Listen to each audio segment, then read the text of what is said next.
All right, Jordan. Arrow pointing up. I'll start here because I'm going to be thoughtful and let you start when we do predict a commit later in the show. But I've got two that I wanted to call out. One, former Stay Woke UGA recruiting show guest, Mason Howell, is playing in a PGA Tour event this weekend. He's going to be playing in the Texas Children's Houston Open. Um, we're recording this on Thursday, so he's teeing off at 3:10 p.m. on Thursday. So by the time you're listening to this, we will know sort of how he started playing, and then he'll have a morning tee time on Friday morning as well. But this is a Georgia golf signee that I reached out to him just to wish him luck for his tournament, and he just shot me back a dog emoji. So he's still thinking the dogs. He's all about the dogs. But I will say, I'm going to be rooting for Mason Howell forever, probably, because all you got to do is come on my recruiting shows and interview guests, and I'll be rooting for you forever. That's journalism right there, Jordan. That's real unbiased journalism. But just calling it like it is. Anytime you see an amateur like that in a PGA Tour event, I'm also just probably going to be rooting for them.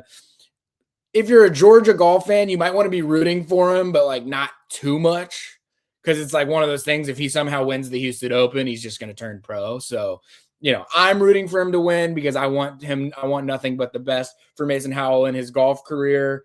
But, if you're a huge Georgia golf fan, if you're the Georgia golf coach, you might be saying, maybe a top 20, that would be awesome for you. You get that PGA Tour experience, but not so much that you jump for the big leagues. We saw a guy that was at Alabama a couple years ago as an amateur win, and then he turns pro immediately after. And he hasn't had the most success on the PGA Tour since then. So sometimes, sticking it out throughout your college career can end up being beneficial for your development. But either way, I'm going to be watching as much Mason Howell as golf television allows me to. They're not always the best with their broadcasts and what they're showing, but as much as I'm able to see Mason Howell hit some golf shots this week, I am going to take the opportunity to do so.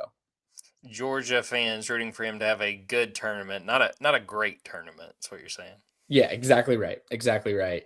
And I as I am about to say my second arrow pointing up, I just received a text message from someone that is a friend of mine that says 14-1 in the last 15. And what he's referring to is the Atlanta Hawks. We got to give a shout out to the Atlanta Hawks. Wednesday night, they play on ESPN against the number 1 seed in the Eastern Conference. They're without Cade Cunningham right now, hoping a quick recovery for him with his collapsed lung, which was just a crazy headline to see. But the Hawks have won 14 of their last 15 after they went on a 10, 11 game win streak. They play on ESPN, which I always find, like, as a Hawks fan, it's like the Hawks are playing great. They're playing great. And then all of a sudden they get this national exposure game and they lose in heartbreaking fashion, or they just kind of get blown out. And it's like, the Hawks on a national stage. This is how it goes. And I almost thought that's what was going to happen on Wednesday night. They're up like 20 in the first half, just taking it to the Pistons. And the Pistons tie it up to go into overtime, like in the final 10 seconds. And I'm sitting there thinking, all right, this is just one of those games. Hawks should have won. They blow it right before regulation ends, and then they're going to lose in overtime. But no, they end up winning 130 to 129 in overtime against the Detroit Pistons. They move into the 5 spot in the East. And this is a team, we're not too far removed, where I was saying on a Junkyard Dawgcast, like maybe they should just consider tanking, find a way to tank if all these other teams aren't trying too hard to tank, so that you can not only get the Pelicans top 5, 7 pick, but get your own top 10, 12 pick as well. And you end up having multiple picks in the top 12. They're laughing at anybody who had that idea now, because they're the 5 seed, which would get them in a first round matchup. This is, there's about 10 games left in the season, so they're not locked into the 5 seed. But the fact that they have played their way out of the play-in, they're in the 5 spot. They would be catching the Cleveland Cavaliers in the first round, which wouldn't be an easy result by any means. But I think that there's other matchups that you would be more concerned about in the first round. So you're catching the Cavaliers. Maybe you can find a way to catch them, surprise people and catch them and get the 4. So you have home court in that series. But in the event you were able to win that series against the Cavaliers, you'd be catching the number 1 seed Detroit Pistons, who, like I just mentioned, right now are without their star player who suffered a collapsed lung. So he might be back by then. We don't know. It's sort of an iffy recovery timeline when you're dealing with something like that. But like, I don't want to get too far ahead of myself because I was just talking about how the Hawks should be tanking. But now we're at a point where it's like they could get the Cavaliers and the Pistons for a spot in the Eastern Conference Finals. I mean, again, I am probably a little ahead of my skis right now, but there is some optimism to be had with the Atlanta Hawks. Yeah, I mean, and they win that game on Wednesday night after, it's announced Ronald Nored's leaving the staff. He's going to Butler. And the thing that I can't get over, I mean, you hit on the biggest thing. We were writing this season off. It was like, all right, if you're a Hawks fan, you're paying attention to the draft because this thing's done. And I mean, for what they've done, in the last couple of weeks is absurd. But I still can't get over the Jonathan Kuminga for Kristaps Porzingis trade. I mean, downright just highway robbery. What a job by the Hawks there. You don't think typically like, oh, the Hawks are going to be able to fleece the Warriors in a trade. And it makes you wonder like what was going on there that they just couldn't figure it out with him. And I know it's a different style of ball that they're playing in Golden State just because of the gravitational pull of Steph and everything that they try and do. But it does make you wonder like how were they not able to figure that one out? He's very fun to watch. All right, Jordan, what you got? All right, arrow pointing up. I'll start with Ryan Gosling. Big week for Ryan Gosling. Project Hail Mary has come out and saw that Wednesday night. Highly recommend it. We were talking about this in a group chat with me, you, and Kip. I haven't read the book, but apparently the book is really good, but very much enjoyed the movie. Want to shout out to I don't know if anyone who watches or listens to this listens to the Rewatchables, the Ringer podcast where they talk about old movies, but they did The Nice Guys that he was in with Russell Crowe. That's one of my favorite movies of probably the last 10 or so years. And then he was also in promoting Project Hail Mary. He went on the New Heights podcast with the Kelsey brothers, and he acknowledged the meme from Remember the Titans that everybody knows he was a liability at cornerback in that movie. So Ryan Gosling's one of my favorite actors right now. I still need to catch up. A few weeks ago, he hosted SNL again to kind of promote Project Hail Mary, but he has been routinely very, very funny on SNL. I still got to catch up there. Again, highly recommend the new movie. Hope folks who are watching and listening check it out soon. Probably an underrated actor just because I think a lot of people do think of him as the liability at cornerback and Remember the Titans. And so that's not something you're going to get off your reputation very easily. Like when you're a liability at corner, this is just a lesson for cornerbacks out there. If you're a liability at cornerback, people are not going to forget that.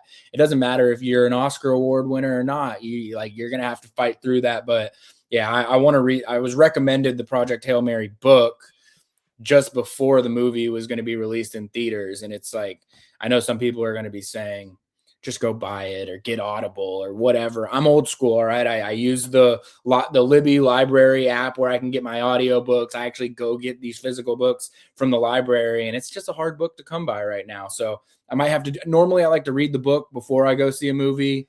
Might have to do it out of order for this one, just so I can see the movie in theater. And then I'll read the book after the fact. But yeah, I've only heard positive reviews about the movie.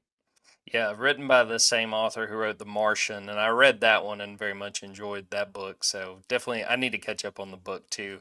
A couple other ones, arrow pointing up. Insane basketball coaching carousel. We're talking North Carolina's open. Is Billy Donovan maybe coming back to coaching?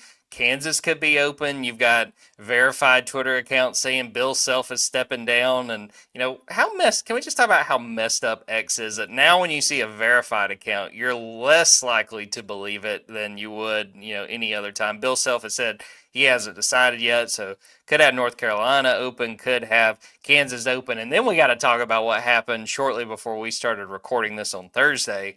Will Wade getting ready to take an LSU job that's not yet open and go back to Baton Rouge. I'm all for it. I love just the absolute chaos, and I don't think it's done yet, Ben.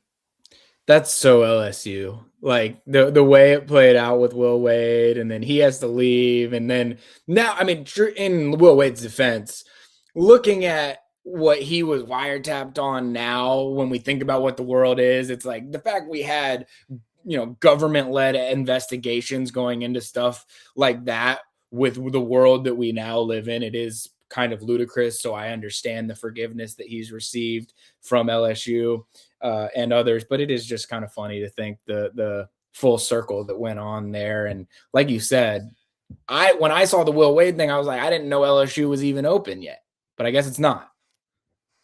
Yeah, I feel for Matt McMahon. I mean, but he's going to get his money. And the only other thing I'd say is just imagine being on the beat where you're covering Lane Kiffin, you're covering Will Wade, and if you cover women's basketball, which you should with how good LSU is, you got Kim Mulkey. So, man, there's just not a moment. That phone, never put your phone on silent. You're going to miss some stuff. I think what happened is Brian Kelly went to half court when he first took the job at LSU and started talking in a twang that didn't exist for him. And everyone said, this man is not a fit for LSU. And LSU's athletic director said, I am going and hiring every perfect fit that ever existed for LSU football. I think Lane Kiffin, Will Wade, and Kim Mulkey embody LSU as good as any trio of coaches do for any school in the country. Only other thing I'll say, arrow pointing up, baseball season. Now, market that I did not say Braves baseball season. I'm very concerned. I'm gonna put the over under at 86.5 wins. This pitching rotation is a disaster. They've already lost Jerison Profar because he can't stop taking steroids. What a hard thing, really feel for that guy. But I love baseball season, so excited it's back, and gonna try to get out to Truist a few times this year. Yeah, it was. The next time that I know I'm going to get out to Truist, I'm going to an Eagles concert that's at Truist in May.